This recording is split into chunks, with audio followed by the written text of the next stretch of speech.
Geez, this is something else. This place is crazy. Representative Debbie Lesko has seen a lot in her 5.5 years at the Capitol, including 2 impeachments of Donald Trump and 15 rounds of voting to name Kevin McCarthy House Speaker. But the House voting today to remove McCarthy from his role less than a year later, Lesko says that left her in a daze. I think it's a bad move for the Republican Party, and I think it's a bad move for the country. Now we're kind of at a standstill again until we figure out who the new speaker is going to be.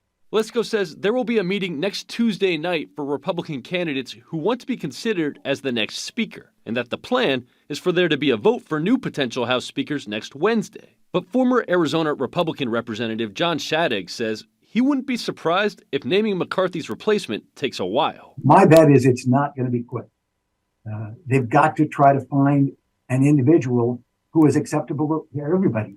We reached out to both Representative Biggs and Representative Crane for interviews. They weren't made available. But in posts on the social media X, Biggs said Speaker McCarthy has failed to demonstrate himself as an effective leader who will change the status quo and has gone against many of the promises he made in January. While Crane said, we need to change the ineffective and dishonest way Washington, D.C. works, and that he's prepared to support a speaker who agrees. Lesko thinks McCarthy did the best he could given the current political climate. McCarthy had very few options left.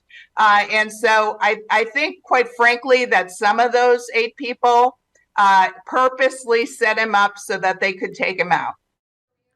McCarthy saying he has no plans to run again for House Speaker, and the House, they can't proceed on any other issue until a new Speaker is elected. Live in the newsroom, Elliot Polikoff, Arizona's Fame. Elliot, you mentioned Congressman Eli Crane, who represents just a huge part of Arizona, and now former Speaker McCarthy. They've got kind of an interesting history before this vote, right? Yeah, they do, Jared. The interesting element to all of this is that political groups associated with McCarthy, they donated money to Crane's election campaign. That support obviously not reciprocated from Crane today. And for what it's worth, McCarthy, he did not give any money to Biggs' re-election campaign. Jared and Vanessa. Yeah, politics always interesting. Elliot Polikoff in our newsroom tonight. Historic day, Elliot. Thanks.